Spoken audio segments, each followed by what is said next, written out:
अस्सलाम वालेकुम, शहनाज के किचन में खुशामदीद। आज मैं आपसे केचप की रेसिपी शेयर करने जा रही हूँ। आप बहुत ही आसानी से ये घर में बना सकते हैं और इसको स्टोर भी करके रख सकते हैं। इसको आप कोई भी फ्राई चीज़ों के साथ सर्व कर सकते हैं, पकोड़े, समोसे, फ्राइज़।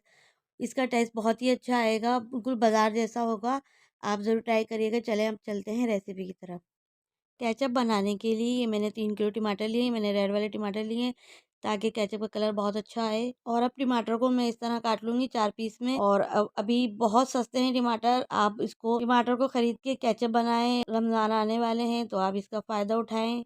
6 अदद मैंने लहसुन के जवे लिए हैं, ये मैंने रफली चॉप कर लिया है, ये भी मैं इसमें डाल दूँगी टमाटर के साथ।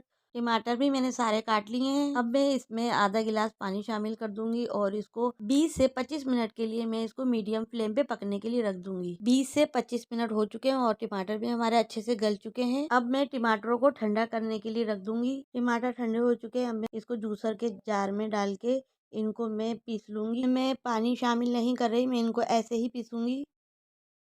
एक खाली पतीली ले ली है, इसके ऊपर मैंने छन्नी रख दी है। इसको मैंने अच्छे से पीस लिया है टमाटरों को। अब ये मैं इसको छान लूँगी ताकि इसके बीज और छिलके रह जाएँ।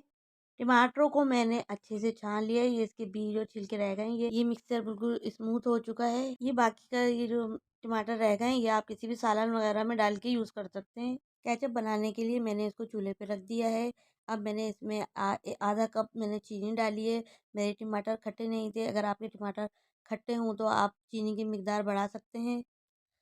कलर के लिए मैं इसमें कश्मीरी मिर्ची यूज़ कर रही हूँ। ये 1 चमचा कश्मीरी मिर्चें हैं। कश्मीरी मिर्ची डाल के आपको फूड कलर की ज़रूरत नहीं पड़ेगी। केचप का कलर बहुत अच्छा आएगा। आधा चमचा ये पिसी हुई मिर्चें हैं। 1 चमचा मैंने इसमें नमक डाला है। आधा चमचा मैंने काली पिसी हुई मिर्चें डाली हैं इसमें और इसको मैं सब चीज़ों को अच्छे से मिक्स कर लूँगी। 8 से 10 चमचे मैंने सफ़ेद सिरका लिया है और सिरका डाल के मैं इसको अच्छे से मिक्स कर लूँगी। सिरका केचप में इसलिए यूज़ किया जाता है ताकि हमारा केचप बहुत दिनों तक चले। अब मैं इसको लो फ्लेम पे अच्छे से पका लूँगी। 15 से 20 मिनट तक मैं इसको पका लूँगी ताकि इसका पानी भी खुश्क हो जाए और ये अच्छे से गाढ़ा हो जाए। 15 से 20 मिनट हो चुके हैं और ये अब देखें गाढ़ा हो चुका है ये अब। और मैं इसको ठंडा कर लूँगी। ठंडा होने के बाद ये और भी गाढ़ा हो जाएगा। केचप हमारा ठंडा हो चुका है। अब मैं एक प्लेट में निकालूँगी और ये एक लाइन खींचूँगी। बीच में से बिल्कुल साफ लाइन वाली देखें, ये बह भी नहीं रहा है और ये देख लें बिल्कुल अच्छे से तैयार हो गया है।